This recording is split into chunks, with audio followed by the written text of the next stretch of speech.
Hello friends, welcome to my channel. आज मैं बनाम जिका आलू और या मुगर दाइलर एखन तरकारी जी तरकारीखन बहुत स्वाद लगे खाई। मुगर दाइलটো এনেকে 10 मिनिट मान তিয়াই থব লাগে। प्रथमते मैं आलू और जिकाखिनि बाकली गुचाई लम। बाकलिखिनि এনেকুৱা ধৰণে গুচাই ল'ব।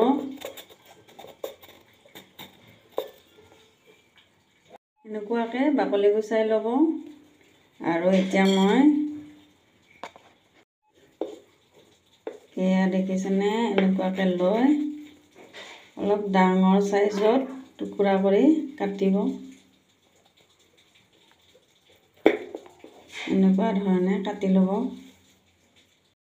আলুটো নতুন আলু সেইকাৰণে মই এনেকুৱাকে চাচি লৈছোঁ বাকলিটো।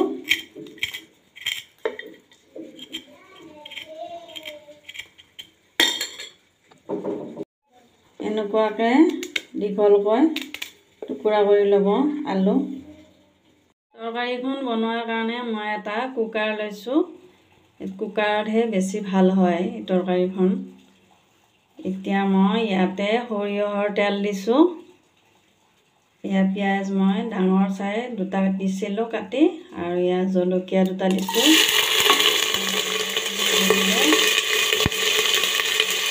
ইয়াতে মই তেজপাত দুটা দিম। পিঁয়াজৰ লগত ফ্ৰাই কৰি লওঁ।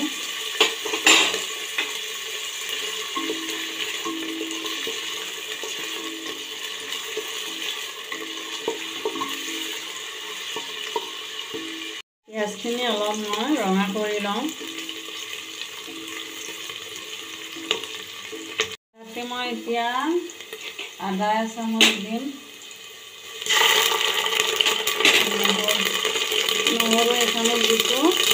এইখিনি অলপমান ভুনি লওঁ। দি দিলোঁ আদা চামুচ। নিমখ এচামুচ, আপোনালোকে যিমান খায় সেই হিচাপে দিব। এয়া জিৰা গুড়ি এচামুচ, ধনিয়া গুড়ি এচামুচ, জলকীয়া গুড়ি এচামুচ দিছোঁ।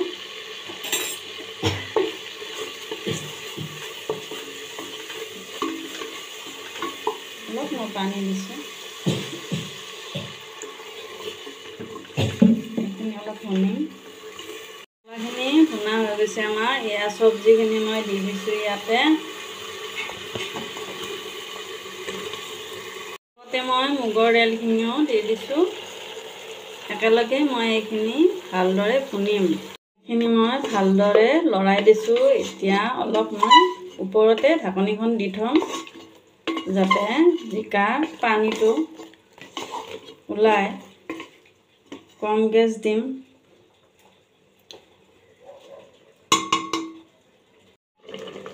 ঢাকনি গুচাই এয়া লৰাই দিছোঁ ধুনীয়াকৈ, যাতে জ্বলি নাযায়। আৰু পানী দিব নালাগে।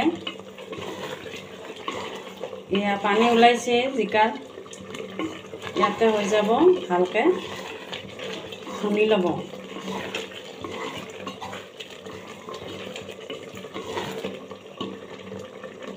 এতিয়া ভালদৰে ভুনা হ'ল।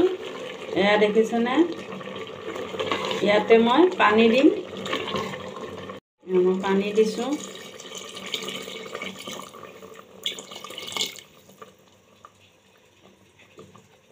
ঢাকনি লগাই এটা বা দুটা চিটি মই দি দিম।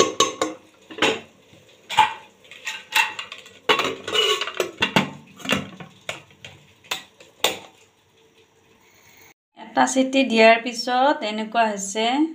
এতিয়া মই এখন কেৰাহীত এইখিনি ঢালি দিম।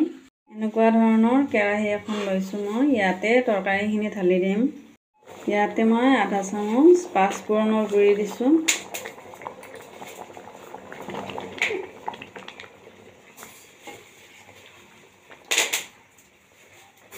এচামুচ মই গৰম মছলা দিছোঁ।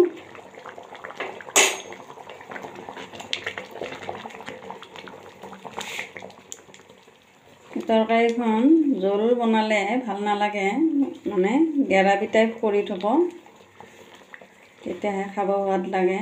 ভাতৰ লগতে হওক বা ৰুটিৰ লগতে হওক খুব ধুনীয়া লাগে খাব।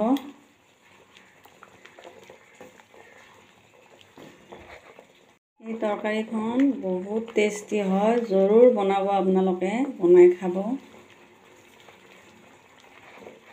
যদি আপোনালোকৰ ঘৰত অসুস্থ মানুহ আছে তেতিয়াহ'লে এনেকুৱা ধৰণে বনাই দিয়ক, অসুস্থ মানুহেও খাব পাৰিব আৰু চবৰে কাৰণেই ভাল। শেষত মই ধনিয়াৰ পাত দি দিছোঁ আৰু টেষ্টি হয়। এয়া তৰকাৰী আমাৰ হৈ গ'ল। হৈ গৈছে। এয়া দেখিছেনে, ধুনীয়া হৈছে। যদি এই ৰেচিপিটো আপোনালোকৰ ভাল লাগিছে তেতিয়াহ'লে এটা লাইক কৰিব, শ্বেয়াৰ কৰিব আৰু মোৰ চেনেলটো ছাবস্ক্ৰাইব কৰিব। তেতিয়াহে মই এটা আৰু নতুন ৰেচিপি লৈ আহিব পাৰিম আপোনালোকলৈ। Thank U.